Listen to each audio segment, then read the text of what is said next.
আমার বাঁচাইছিলেন, তাই তো আমি আপনার কাছে অনেক ঋণী। তাই তো সেই ঋণ কি দিয়ে পরিশোধ করবো?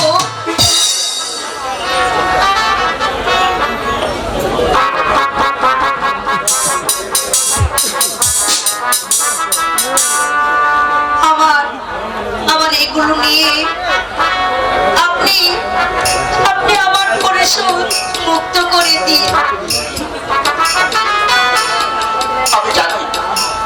আমি জানি জোৎস্না, তুমি আমাকে তাড়িয়ে দিলেও তোমার ভালোবাসা আমাকে তাড়িয়ে দিতে পারে না।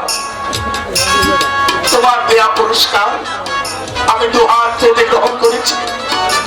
এবার আমার দেয়া পুরস্কার তুমি হাত বাড়িয়ে গ্রহণ করে জোৎস্না।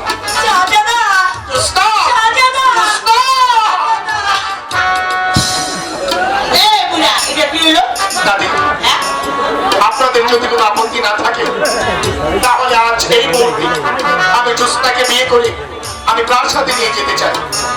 আপনার বাবার রাজা আমার নাতনিরে মানিয়ে নিব। আপনার হুজুর যদি মেনে না নেই তাহলে আমি তার হাত ধরে আমি চলে আসবো এই মাটির কুড়ের ঘরে। বুইরা অবশ্যই হাত এক কইরা দেও। আমি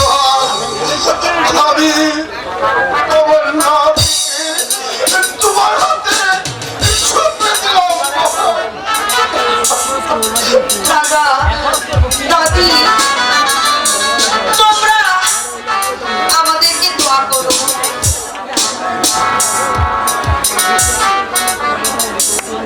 চলো আমাদেরকে কিছু দূরে গিয়ে দিয়ে আসবে।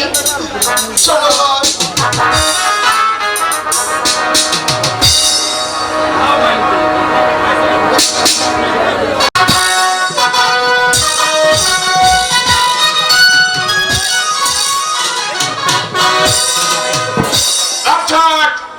তুমি কি বলতে পারবে আর কোথায় আছে? আমি তো কিছুই বলতে পারবো না। তোমরা কেউ বলতে পারবে না আর কোথায় আছে? তবে সে দেবে তার সন্ধান। আমি দেব তার সন্ধান। তুমি দেবে তার সন্ধান। তুমি কি বলতে পারবে আর কোথায় আছে? যাবো না ওই লক্ষা নদীর ধারে ওই ওই বেদিনীর সাথে বেড়ে দরিয়ায় হাবুডুবু খাচ্ছে। আর শুনতে চাই না মোবারক, আর শুনতে চাই না। এই মুহূর্তে তুমি ছুটে যাবে তারপর সাধনাকে বন্দি করে ঠিক আছে, আমি এই মুহূর্তে চলে যাবো সেই সাধনাকে ফিরিয়ে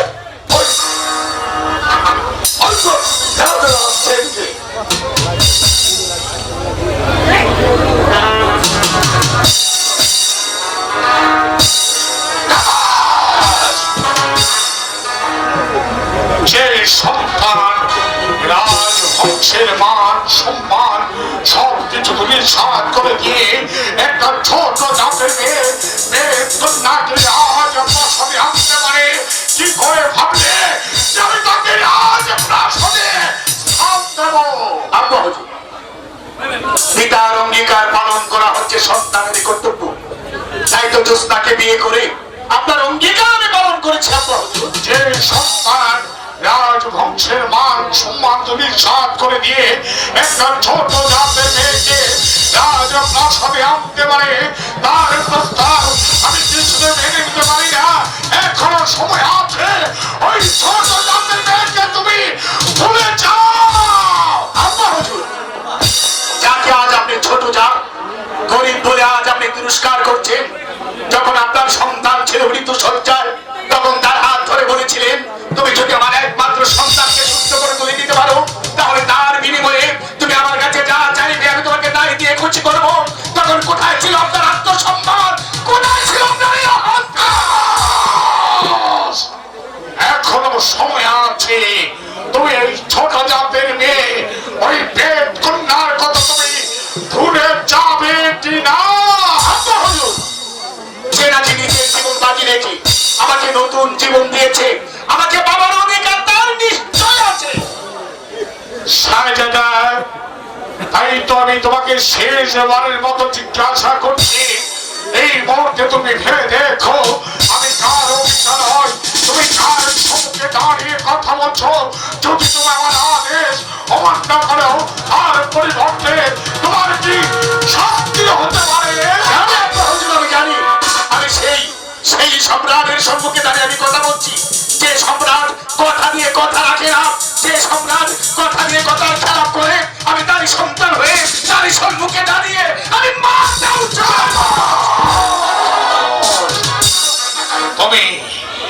তুমি রাত হাতে হাতে সমন্বয় করে যে অপরাধ তুমি করেছো, তাই তো ভাবছি তোমাকে কি করতে পারি। শেষবারের মতো আমি তোকে জিজ্ঞাসা করছি, ওই ছোট জাতের মেয়েকে তুমি ভুলে যাবে কি না? আমি যাকে ভালোবেসে আমার হৃদয় সিংহাসনে বসিয়েছি, আমি তাকে কিছুতেই ভুলতে পারবো না। আমি চাই না বিশাল রাজ্য, আমি চাই না সিংহাসন, আমি চাই না আবাদ, আমি চাই না পিতা, আমি শুধু চাই তুমি আজ আমাদের সমন্বয় করেছো, তুমি অপরাধী। আমি কিছুতে তোমাকে ক্ষমা করতে পারি না। এই তো ভাবছি তোমাকে কি শাস্তি দেব, তোমাকে কি শাস্তি দেব, তোমাকে আমি শাস্তি সরকার করবো, তোমাকে আমি শাস্তি সরকার করবো। কি মৃত্যুদণ্ড,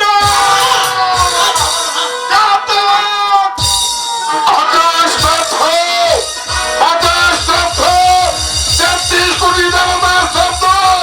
আজ বহুদিন পর এক পড়েছে দল্লা কোট বইয়ের মুখ খালি করতে হবে, দল্লা কোট বইয়ের শ্রী শুভ জেনে নিতে হবে। আমাকে কেন এই মুহূর্তে শেষ দালালকে বন্দি করে নিয়ে যাবে বনভূমিতে, তারপর তাকে হত্যা করে তার কাজ আরোপ করে আমাকে মার দিবে। নিয়ে যাও।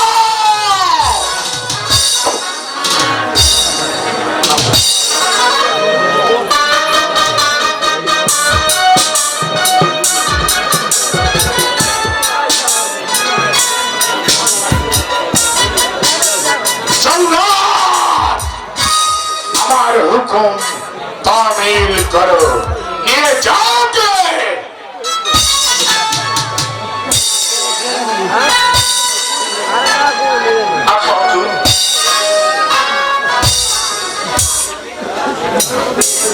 যাবার পূর্বে আমি শুধু একটি অনুরোধ আপনাকে করে দিতে চাই। আপনার পুত্রবধূ হিসাবে নয়, জ্যোৎস্নাকে চাকরানি হিসাবে আপনার প্রাসাদের কোণে একটু ঠাঁই করে দিলাম। নিয়ে যাও।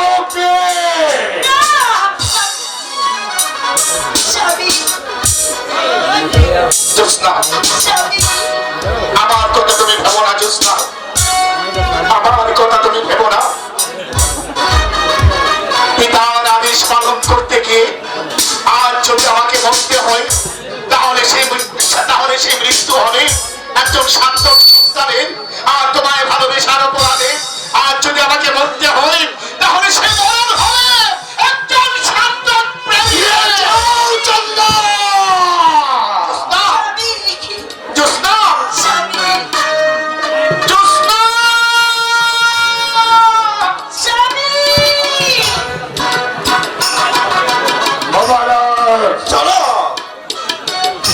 আমার সন্তানকে হত্যার আদেশ দিয়েছি, কিন্তু সে আমার একমাত্র সন্তান, সে যে দাদারকে ভালো করেছিল, তাই তো তাকে আমি হত্যার আদেশ দিতে পারি না। এই মুহূর্তে তাকে হত্যার আদেশ না দিয়ে তাকে দিলাম আমি 12 বছরের জন্য নির্বাসনে। আমি নির্বাসন চাই না, আমাকে আপনি হত্যার আদেশ দিন। আমার স্বামীকে যেমন করে হত্যার আদেশ আমি এই মুহূর্তে এই ছোট জাতের মেয়ে ওই বেদ কন্যাকে 12 বছরের জন্য নির্বাসনে পাঠিয়ে দাও।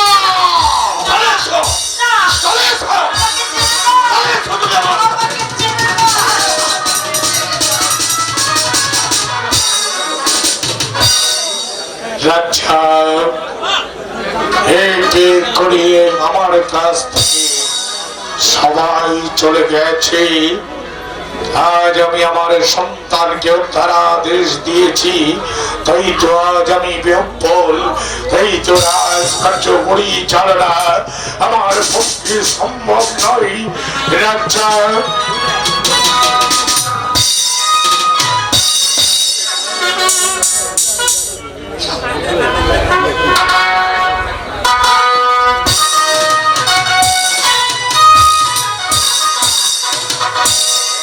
রাজ্জাক, আজ থেকে এই সিংহাসনের ভার আমি তোমার উপর ছেড়ে দিলাম।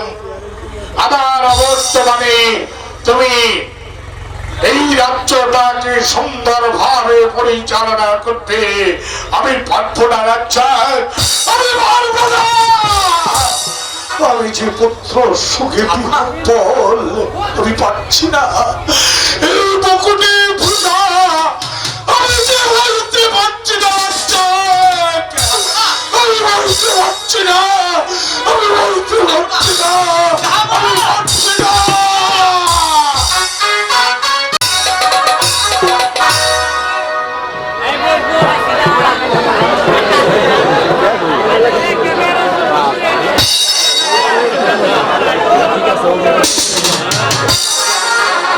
শাহজাদা,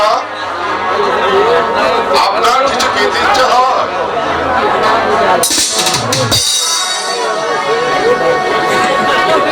আমার কিছু খেতে ইচ্ছে হয়, কাউকে দেখার ইচ্ছা হয়?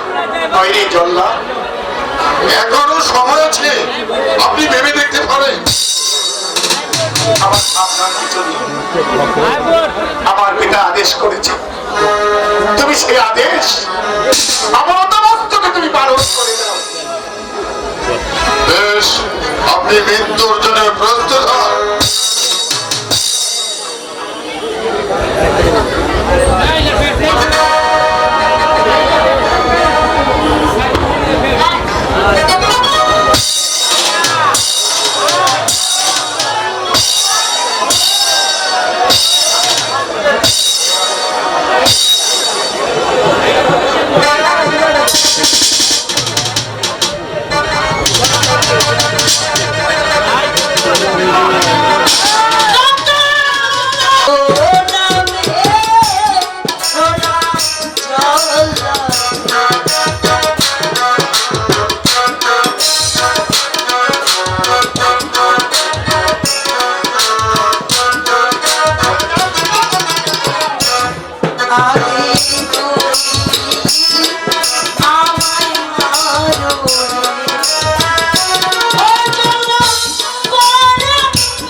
আমার যে রাজার আদেশ আমি অক্ষরে অক্ষরে পালন করতে হবে। তুমি চলে যাও ঘোর, আর করে ক্ষমা করতে। না না, আমি আমার স্বামীকে ছেড়ে কোথাও যাব না। মারতে যদি হয় তাহলে আমাদের স্বামী স্ত্রী দুজনকে একসঙ্গে আপনি মারুন। বেশ, তোমরা মৃত্যুর জন্য প্রস্তুত হও।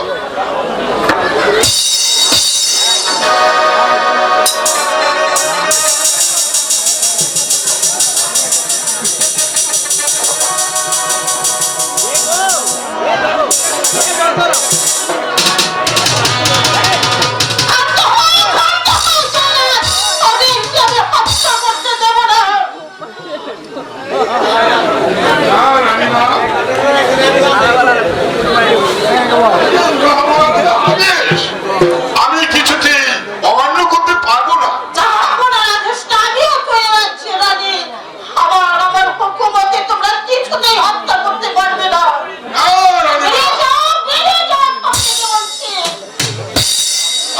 যখন বলছেন তাহলে আমি চলে যাচ্ছি, শোনো, কিন্তু রক্ত পাবো কোথায়? রক্ত প্রয়োজন হলে আমি আবার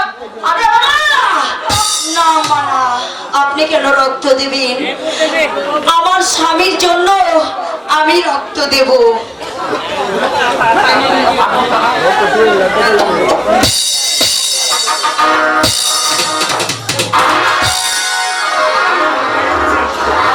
আর শোনো, সারা জগতে জীবিত আছে এই কথা যেন কেউ জানতে না পারে। যাও, এখান থেকে চলে যাও বলছি। যাচ্ছি রানীমা। বাবা আনোয়ার, মা, তোকে দিয়ে চোষটাকে দিয়ে এই রাক্ষসের আমরা করে অনেক দূরে চলে যাব। চলে না, এ আপনি কি বলছেন আমাজন? আপনি কেন আমাদের সঙ্গে যাবেন? আপনি মহলে ফিরে যান। আমরা দুজনে বনবাসী হয়েছি, দুজনেই চলে যাব। বিদায় জানবি তাইরে নাম মাগো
চলে যাও।